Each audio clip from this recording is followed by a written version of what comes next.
Hey, everybody. Welcome to Invest, Buy, and Sell with Jael. Today, I am thrilled to introduce a rising star in the world of finance and real estate. At just 20 years old, she founded her first investment fund and raised an impressive $15 million, making the start of her journey to uncover Wall Street secrets to wealth and outsized returns. With a passion for building extraordinary relationships and a laser focus on capital acquisition, business buying, and real estate investing, she has already made a significant mark in the industry. Since 2002, she's completed over 200 real estate transactions and is widely regarded as an expert real estate lender based out of Atlanta, Georgia. Her unique insights and strategies have helped her acquire capital to build a robust real estate and business buying portfolio. Without further ado, I'd like to introduce Alexis Morgan to the stage. Wow, what an intro. Thank you, Jael. I appreciate that. You're awesome. That's why. It's been a long time since I heard everything listed out like that. That's pretty cool. Yes, it's really cool. Can you start by telling us where you're streaming in from today? Yeah, today I'm actually not at my home base. Usually I'm in Atlanta, Georgia, like you mentioned. I go to a lot of real estate events. As we go through the podcast, you'll hear like that's been a big part of my story, going to events, meeting people. And so I still do that with everything that's happened. I still go out and try to meet people and learn from people. There's always things that you can learn. And so today I'm in Fort Lauderdale, Florida for an event that's happening, this evening all throughout the weekend called Clever Summit. Wow. So glad to hear that you're at Clever Summit, always networking, which is a huge part of your success. And how do you balance that, Alexis, networking as well as running all your businesses? Yeah, I think based on what I've seen, I've networked with probably thousands of people at this point. People have to find the balance between doing and learning. A lot of people just learn. They are a wealth of knowledge, but they never have done the thing. And without doing the thing, you really can't get the experience and credibility you need. And then a lot of people will just do, keep their head down, and they never turn back to say, okay, am I doing something wrong? Could I be doing this better? They never take the time to learn. So I try to keep it at like a 60-40 scale, 60% like in my business, working hard. But I think it's part of my job as the business owner, as the founder, is to always be the one going out and progressing the vision of the company. So I allocate a lot of my time and my extra energy, my weekends, to learning and going out to events, hosting events, stuff like that. I think that's super important, Alexis, because a lot of people, once you have this level of success that you have, stop learning. Yeah. And you're here telling us that you're learning every single weekend and still making time to do that. And I think that's really important to note. 100%. Great balance that you have there. So just to break the ice, because everybody heard your high level accolades, tell us something fun about yourself that we may not know. Yeah, I mean, one cool thing that everyone seems to love is that I'm 20 years old. That's like a very rare thing. I mean, I dropped out of college, so I don't have anything that anyone else, wouldn't have. I really built this from the ground up. And so I think that makes me a little bit more relatable than, the average, character that we see coming up and talking about finance, coming up and talking about investing. So those things have helped me to connect with people. I'm young. I built this from the ground up. I didn't have a ton of formal education. And in the last 2 years, like you mentioned, I've done hundreds of real estate transactions very quickly. So the knowledge came together fast. Yes. And I think that's what makes you so relatable and authentic. I'm also a college dropout, but I waited way longer to drop out. I wish I did it sooner, honestly, because being an entrepreneur has been so rewarding. So, Alexis, I think that the biggest part of how you've done it so quickly is your mindset. Would you agree with that? Oh, without a doubt. That was the first thing that had to be worked on. And I've spent just like I've spent money going to meet someone who's making double what I'm making, triple what I'm making, 4 times what I'm making. I've spent the money on who can help me get the belief systems. What is the mindset of a successful person? How can I adapt that? I've spent money, I've spent time, I've spent energy investing into the most important square footage in my life, which is the thing between your 2 ears is your brain. You need to invest in your mindset and the knowledge that is held within there. Yes. That is huge. Mindset is actually the key to everything that we're doing. And before even spending all this money on different mentorships and education, we got to work on this. So I love that. You've made a huge investment in what you're putting into your body, your mind, and also physically. I was like, wow, Alexis also is big on health and wellness, and that has a lot to do with your discipline and mindset. Yeah, I think, even like coming around to spending money on a mentorship, that takes a certain person with a certain mindset to say, okay, I'm going to invest in myself. I was talking to someone the other day, and I was telling them how I'm going to go to Clever Summit this weekend, and they're like, "Oh, well, how much did you pay for the ticket?" And I was like, it is a great question, but it's low key irrelevant. Because imagine the ideas that will come out of this. Imagine the people that will come out of this. What I have today, the business that I had today, is the result of me spending $2,500 2 years ago investing in a weekend event, because I met the person that's now my business partner that now connected me to this person. Like, you have to have a certain mindset, and to develop that, sometimes it takes, putting yourself out there, being uncomfortable, and really putting the magnifying glass on what are the thought patterns that I have. Do the thought patterns that I have serve me? And those are hard questions that I think a lot of people shy away from. Yes. Don't think about the initial investment, because we look at things like an investment. That one person, that one deal. And sometimes we can't even measure what came from that meetup until years later. It's 100%. That huge. So I am huge on networking and meetups, because it's so much that you can get out of it, besides on top of the education that's there. Yeah, that's like a bonus, right? Yeah. Like, you go for the education, and it's like a bonus that you meet all these people that you end up doing business with. It's always a no-brainer to go to stuff like this. Absolutely. So thank you for sharing that. Everybody is super hyped in the chat, Alexis. Everyone just is loving what you're sharing already. And let's start with, where are you from originally, and what made you migrate to Atlanta, Georgia to start growing your businesses? Yeah, I was born in Washington, D.C., up where you are. That's where I called home for a really long time. Raised in Richmond, Virginia. And my senior year of high school, it was Corona. Like I mentioned, I'm on the younger side, so I was still a junior. I was a junior when they canceled school. Wow. And so at that time, my mom had always wanted to live in Florida, and as we all know, Florida was one of the states that wasn't following the rules. So I was like, all right, let's go. Like, let's do this. I'm down. And long story short, spent my senior year in Florida. I graduated high school, and I actually went to college. I went to Georgia Tech. That was my first exposure to Atlanta. I went to a university in the center of Atlanta, Midtown Atlanta, Georgia Tech. And that was the first time I actually was in Atlanta, looking around, being in the city. And then the story takes a left turn. I ended up dropping out of college. I should have said spoiler alert at the beginning. I ended up dropping out of college, and I moved back to Florida, got into real estate. Literally the day after I left college, I was at my first real estate event, meeting people, trying to figure out who in this room can help me accomplish what I want to accomplish. It's always going to be who, not how. It's a great book, Who, Not How. So I was always meeting people. Eventually I made some money in real estate. I invested that money again into a mentorship, into education, into network. Mm-hmm. And I met my now business partner, Abraham Gray, who lives in Atlanta. And Abraham, my partner, has been in Atlanta for, 30 plus years at this point. He's built a brand there. And so me being in Orlando at that time for a year, 18 years old, I was willing to make the move for the relationship, for the business potential. And I was like, I already spent time in Atlanta. Wasn't too bad. I'm willing to take a chance and go back for this business relationship. Wow, that's loaded, because you know how many times people often say, "Oh, not right now. It's not a good time. I can't transition my whole life." You did it.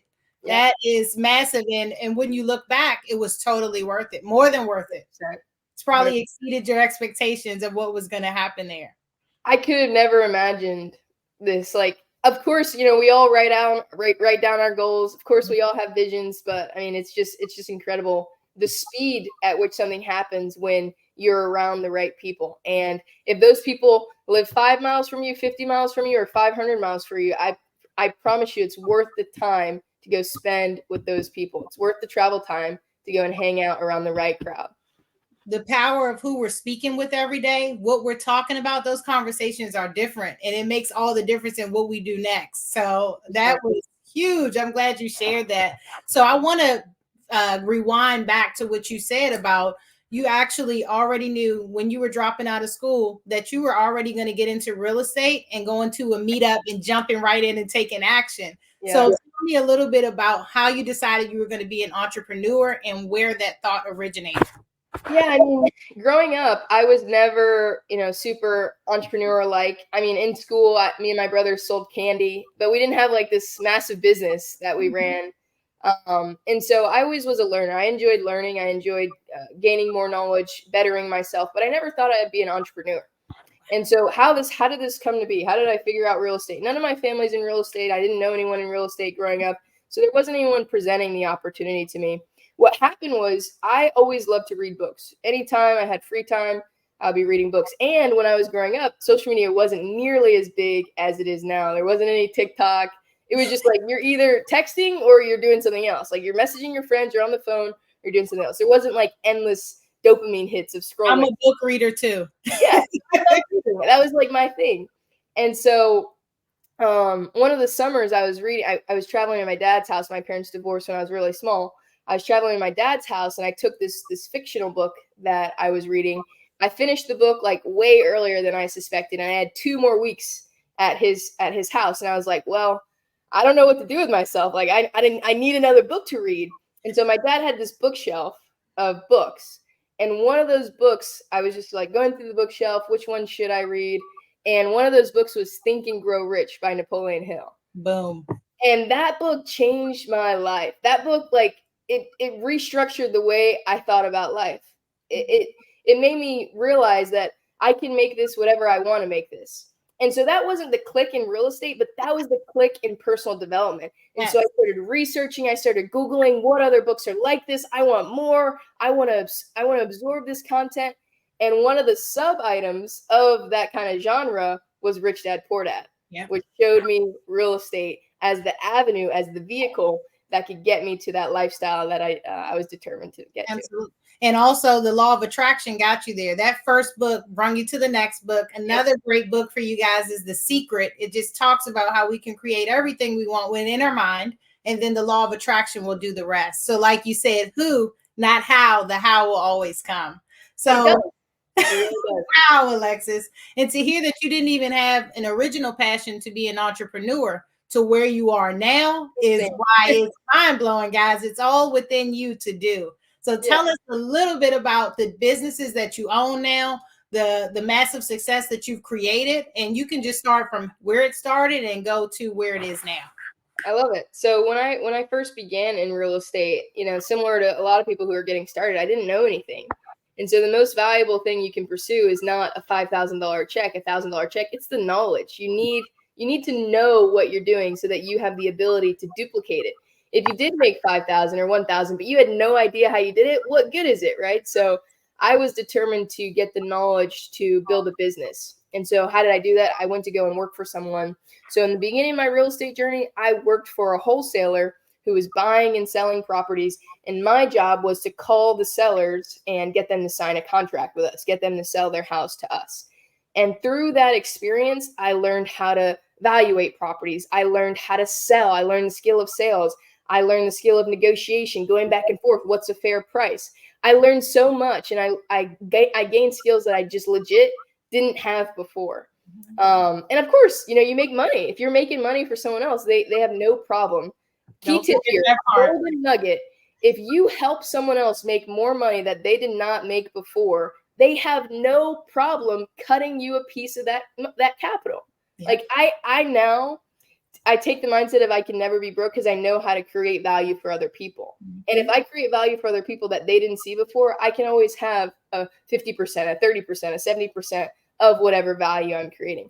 But I worked for someone else. I got some commissions from that job. Eventually I split ways because I wanted to do my own thing. I was like, I'm determined to make this a business. I didn't drop out of college to get a job, right? That wasn't the goal. And I joined Sub 2. I joined a mentorship by Pace Warby, really.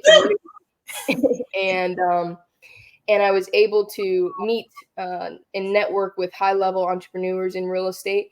And from that point, I had the skill of sales. I knew how to value property, but I didn't know how to find deals. And so I started asking around in Sub 2, how can I find deals? How can I find deals? I don't want to spend any marketing money. Like I only have $13,000 Like, I don't want to spend this nest egg as an 18-year-old. I was very scared to spend money on my business. Now I just think of it as reinvesting. I'm happy to spend money on my business.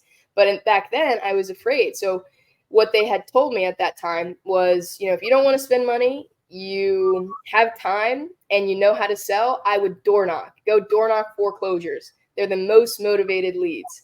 And that's what I got into. Highest conversion. I bet you didn't see yourself wholesaling when you left school. That definitely wasn't. I thought I was going to go buy and build a huge portfolio. Yes, me too. Yep. Yes, that's awesome, Alexis. So from wholesaling to how did you get into buying businesses and lending? Yeah. So this mentorship that I joined, best decision of my life, because I met my now business partner, Abraham Gray.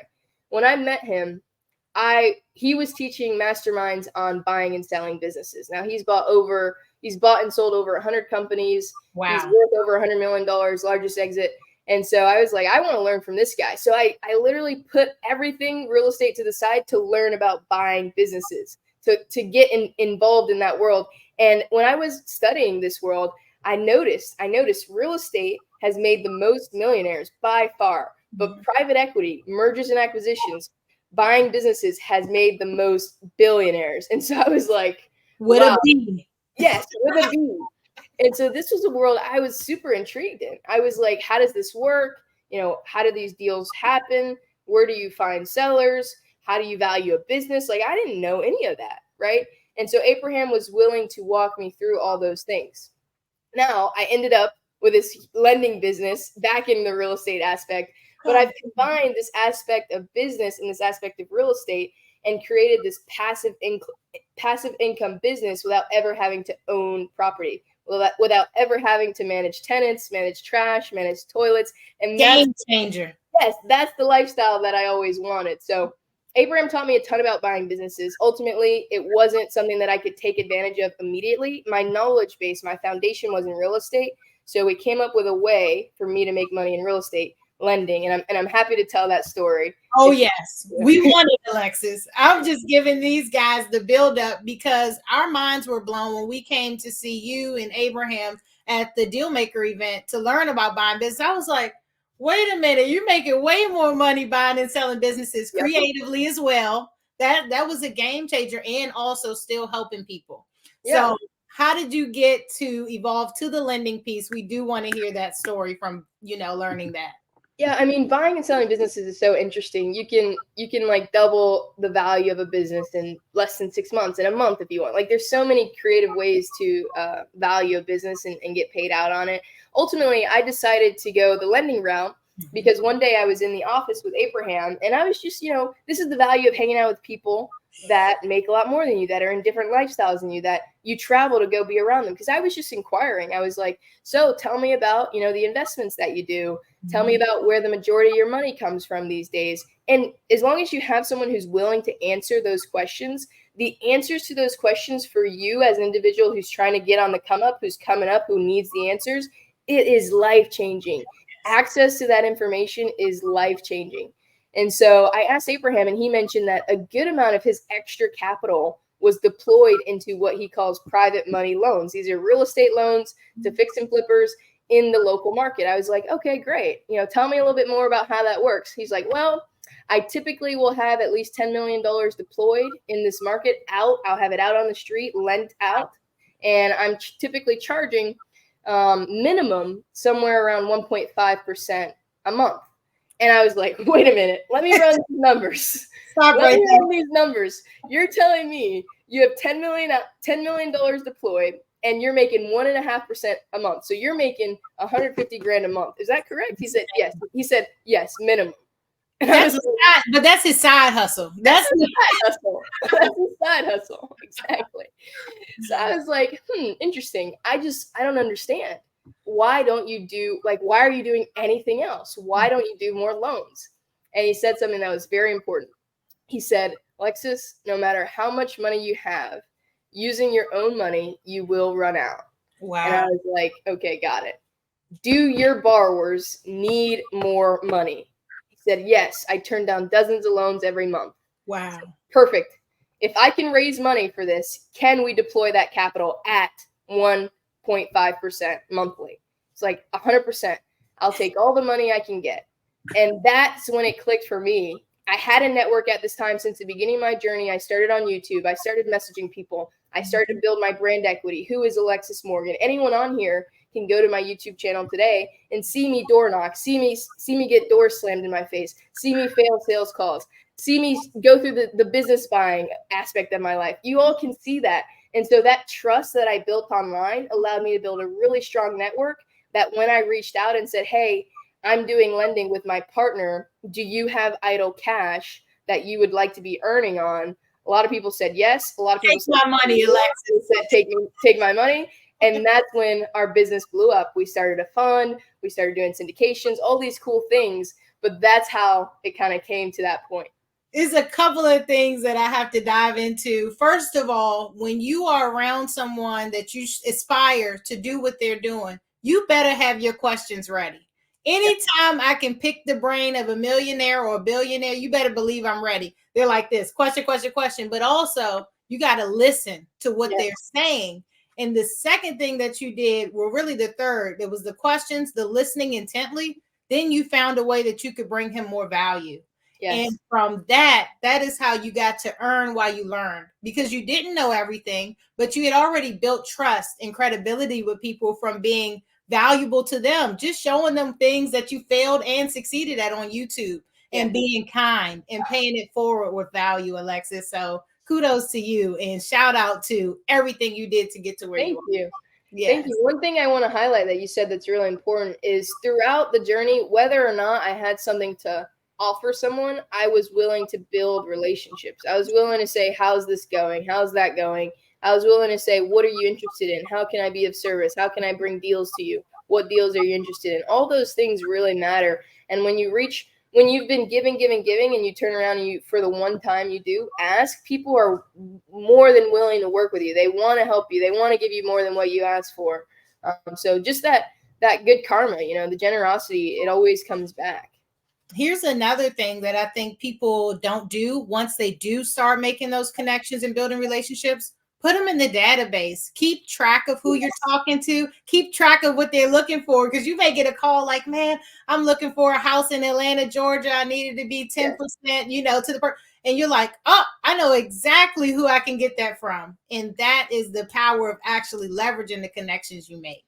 Yeah, that's a really, really good point. Just over the last 6 months, I started keeping a CRM, and I can't imagine like a relationship CRM. Who am I meeting? What are they interested in? Where are they from? What time zone are they? What's their email?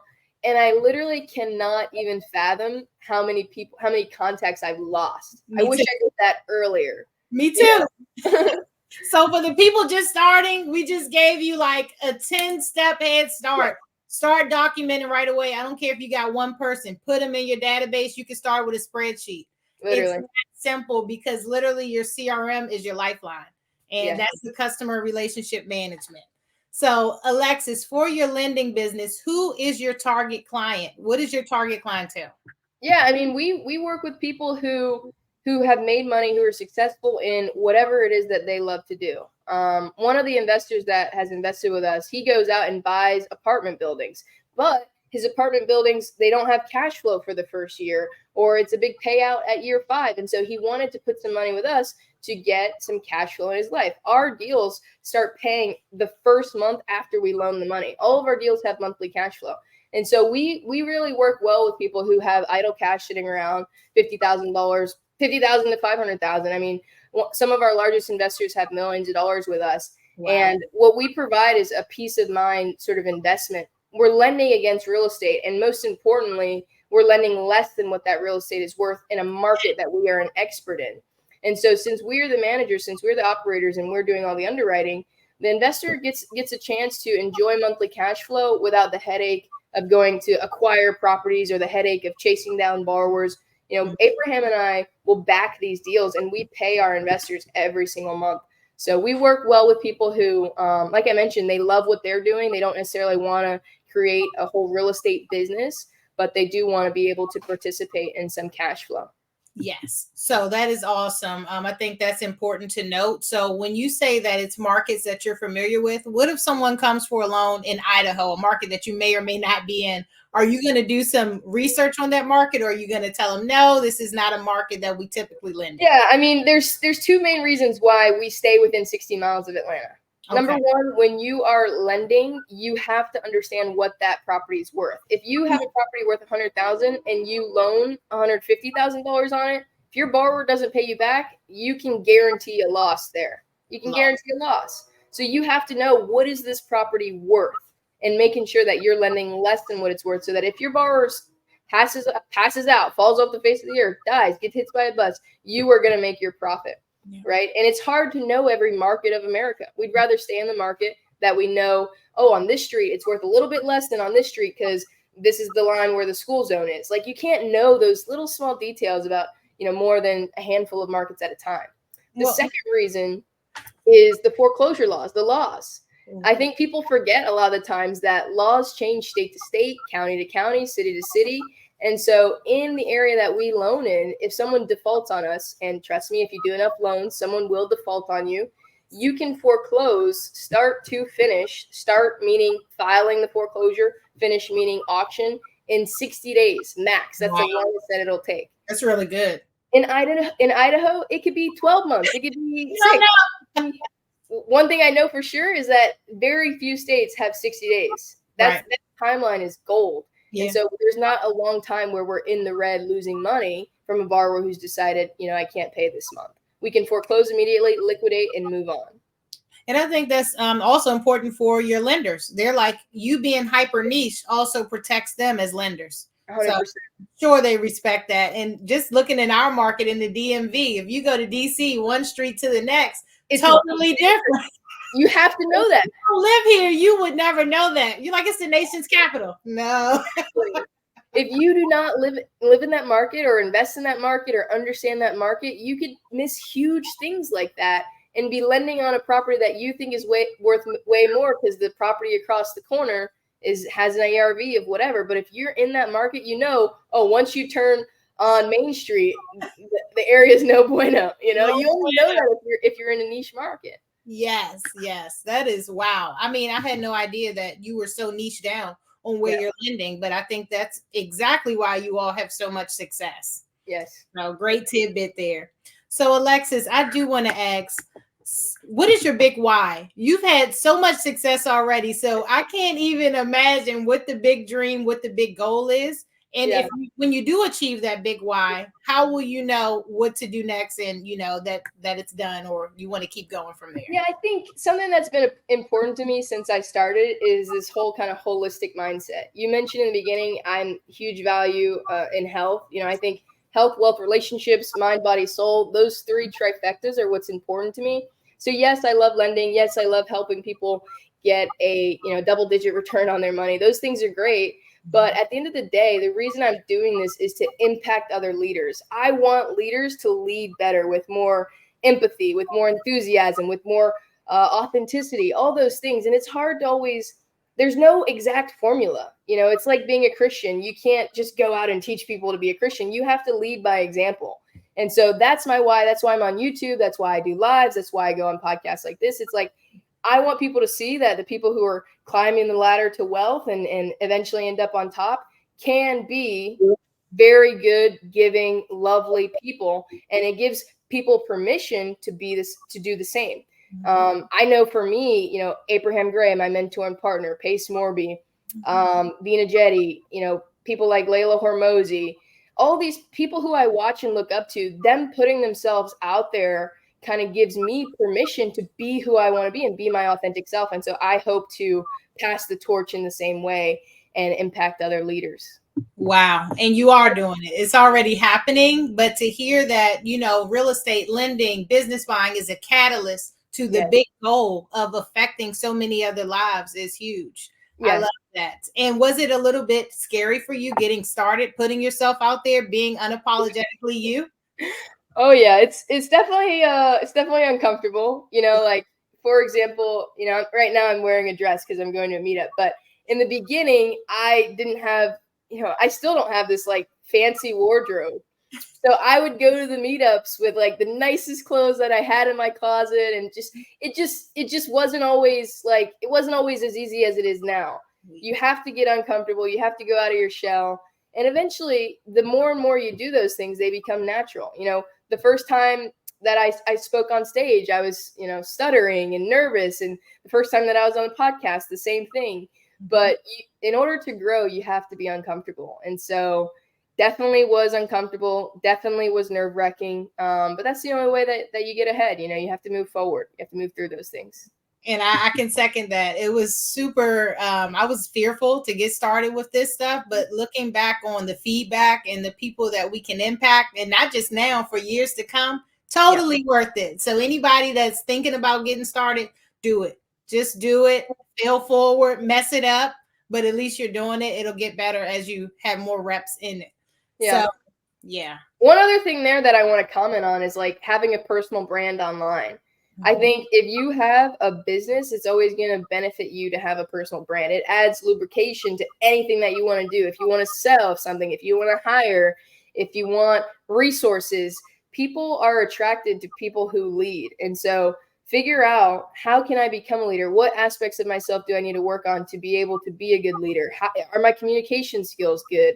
Do people receive me well? How do people respond to me? How do I impact people? Am I smiling? Am I kind of short with my words? Am I speaking aggressively?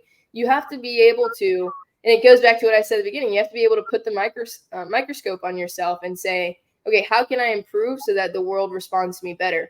Having a personal brand online is like that 10x. You get huge ripple effects. I'm sure you've experienced it, Jael, but so many opportunities have come to me because of what I built on Instagram, Facebook, LinkedIn, YouTube, all those things.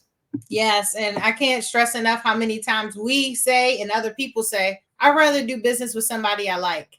And what is the easiest way for somebody to find out if they like you? They're going to spend some time with you. And not all the time can we do this in person. But if you have an online presence, they're spending time with you while you may be asleep, just like you're making money in your sleep. And this is another form of making money while you may not be physically there. So it's super important. And a lot of people are like, I feel like I know you already. Yes, that's always what they say. And it's true. It's true. I mean, you're authentic online. They kind of do know who you are. A piece of us, honestly. So, yeah, I love that, Alexis. So I want to dive into your favorite success story. If you can narrow it down to one, you can give us a couple if you want to, and it can be across any part of your businesses. I love it. So I'm gonna say, I think I learn a lot from failing. Actually, my success stories are great. I think probably the biggest success that I've had is raising the money that I have and being creative around coming up with business ideas, helping people. But one failure that I want to go into specifically, that failures always will provide insight, right? Failures will provide insight into what you need to work on, what you don't know. Before I go into the success stories, I want to go into one, like, this is something that's imprinted on my heart as a failure. First, let's go for it. So when I first joined Sub2 is all about creative financing and structuring deals that you don't always have to bring money to the table. The best person that you can buy a Sub2 from is someone who's willing to finance a note for you, finance a mortgage for you over a long period of time. On the flip side of that, there's people in real estate called fix and flippers. These people go in and out of properties within 6 months or so. These are actually people that I lend money to now. But in the beginning, I just was going to meetups and meeting fix and flippers. I was meeting all kinds of people. And I learned about creative finance, and I was like, all right, great. Like, I know how to buy houses with no money. Like, I'm going to go and pitch this strategy. And I went to a real estate meetup, shaking hands like normal. And I meet this fix and flipper, and he tells me all about this house that's just beautiful. He's rehabbed it, granite countertops, stainless steel appliances, all the things. And I was like, ooh, this is a deal I want. Like, I want this deal. And this guy is about to list this property on the market. And I go, well, you don't have to list it on the market. You can sell that property to me, finance it over 30 years. I'll pay you a certain payment every single month. And, we can just have a deal like that. And the guy literally looked me dead in the eye, and he said, I don't see how that makes sense for me. And he walked away. That's it. That's it. And in that moment, I was so embarrassed because like that's in person, like someone looked me in my eyes and just was like, what you said makes no sense. I'm out. Like that was so embarrassing. No explanation, nothing. Just nothing.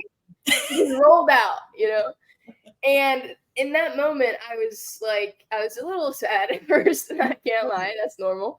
But I was like, okay, I did something wrong. Like, why isn't this guy willing to sell or finance me his property?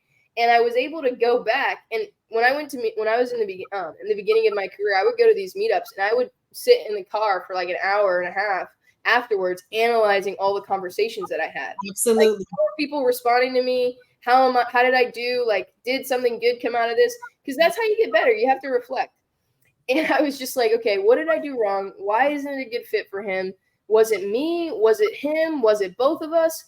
Like, just figuring out, having the reflection time of how can I get deals? That was the point of it. How can I get deals? But really, like, how can I improve my skills in this area of pitching, of creative finance? Did I say something that wasn't accurate? Come to find out, fix and flippers just want to keep turning properties, right? They're not in the business of financing the properties. But I learned that because I failed. If I would have never pitched it, I probably would have just been the person that I talked about in the beginning, the learner who wants to spill to you all the knowledge that they've consumed, but they've never done the thing. Yeah. After that, I went on to sell a couple dozen seller finance and sub 2 deals, and I wholesaled them. But you had to learn. You have to learn, and so you can only have the opportunity to fail or succeed by putting yourself out there. If you do it, yes, you have to take action and do it. So that was a failure that impacted me a lot. I learned a lot. Alexis, when we learn creative finance, we pitch it to everybody, but then we realize it's just a tool in our tool belt for people who have a distress, and we can give them a different solution. Yes. But at first, and then think about all the people that make those calls to agents and are like, yeah, I can offer you. And they're like, what are you talking about? Goodbye. Yep. But in person, that's a little rough. So, but it taught you a lot. Yeah, in person, I was like, damn, that was harsh. Cool. Yeah, me and the guy are actually cool now. He's a cool guy. He's a good fix and flipper. He wanted that profit out of that fix and flip. He's like, I'm gonna wait 30 years for 40 or 50K. Yep, and that was my fault for not understanding. And but if you probably would have had a better understanding. Okay, I need to pitch this to somebody else in a different situation. Yes, 100%. My biggest success, now we can turn the page to my biggest success. I think my biggest success, ironically, isn't tied to a dollar amount. It isn't tied to a certain decision. I think it's tied to a principle and a characteristic of my personality, which is constantly being ready for any opportunity. I am all game. I mentioned that my partner now is in Atlanta. I was in Orlando when I met him. And the first time that we met, I drove the 6 hours for a 2-hour meetup for the opportunity to meet people who were doing better than me, to meet people who were more advanced, to meet people who could potentially take me on as a mentee. So I think by far that is my biggest success, that characteristic, that grit, that willingness. And I think that might be a little ironic or maybe not what people wanted to hear. The money that I've raised is great. The money that I make now is phenomenal. I would have never thought I'd be making what I'm making now as a 20-year-old. But I think the principles almost always matter so much more than the externals. I think actually what you did, you look back at, if you never did that, would everything else have happened after that? Yeah. So really, that was a defining moment in everything that you've achieved. So we like to talk about that big win that happened way down the line, but really the true success was when you made that decision to drive 6 hours that changed your life forever. Yeah. That is awesome. Know what I'm putting down. Exactly. Yes, I got it. I just want to make sure that they got it. You guys, it's the little things, that decision that to do it or not to do it, and you should just do it because you didn't know what was going to happen after that. No clue. I could have drove the 6 hours and the meetup was mid, or it was a waste of time. That almost happens never, by the way. Right. But it's worth it to take that risk because you never know the upside. There's very little downside, very little. Maybe the worst case scenario, you lose 2 hours And I'm sure all of you listening have wasted 2 hours watching Netflix before. Scrolling all the time. All of us. Yes. The worst case scenario is you lose 2 hours. The best case scenario, you can't even imagine. You don't even know what God has in store. Like, so just go, just do it. Yes, just do it. I love that. I love that. So I wanted to ask you, what advice would you give someone that is just getting started, brand new, or even just thinking about getting started? Yeah. Getting started in real estate, correct? In anything, maybe any business as an entrepreneur, what would you tell them that they need to do first? Love it. The first thing that you need to do is make sure you prepare your mind for all the trials and tribulations you will go through. Yes. I think being an entrepreneur is the most reflective single activity that you have to participate in. When the business succeeds, thanks to you. When the business fails, thanks to you. When the business is rocky, thanks to you. When the business is consistent, thanks to you. You have to constantly be able and willing to look yourself in the mirror as an entrepreneur. So I think you have to set that expectation with yourself. The second thing immediately after that is go find someone who you can spend time with, who you can sit beside, who you can shadow, whether you have to pay for a mentorship, whether you have someone at a meetup, whether you're going to someone's office. Show up consistently. One thing that I did not mention here yet that is very important is for the first 3 months of me working with Abraham Gray, I showed up to the office from 9 a.m. to 6 p.m. making no money, but watching, learning, understanding what is going on in this man's world. What is going on? How can I add value here? Literally 9 a.m. to 6 p.m. every single day, Monday through Friday. And what I've seen now, being his business partner, working in that office, making millions of dollars every year with him, is that people will show up once. They'll come back 6 months later and nothing's changed. They'll come back 3 months later and nothing changed. But if they would just show up consistently to the person who's willing to teach them, to the person who has done better than them, and be around, continuously show up, they would have had whatever success they were dreaming of. But most people are not willing to show up, and especially show up consistently. Yes. And then the expectation of, I need results right now. Yeah. That is not how it works. To do the hard things first, to live the lives we want to live later, that's what it takes. Like I cold called for 90 days straight before I got anything. But I didn't even skip Saturdays and Sundays for hours. I was dedicated because it takes consistency. And also it just takes you going above and beyond and not expecting anything. But when you do get something, you're like, oh, it's so worth it. It makes the win so much better. So I'm glad you shared that with the viewers, because everybody thinks it's an instant success. It's not. You're a genius, you're brilliant, but they're like, oh, Alexis had success right away. She was born into a family of real estate, and you just eliminated all of those beliefs and told them that started from nothing, put the grit and the time in, and now look at what I've done in just a couple of years. Yes. Absolutely amazing.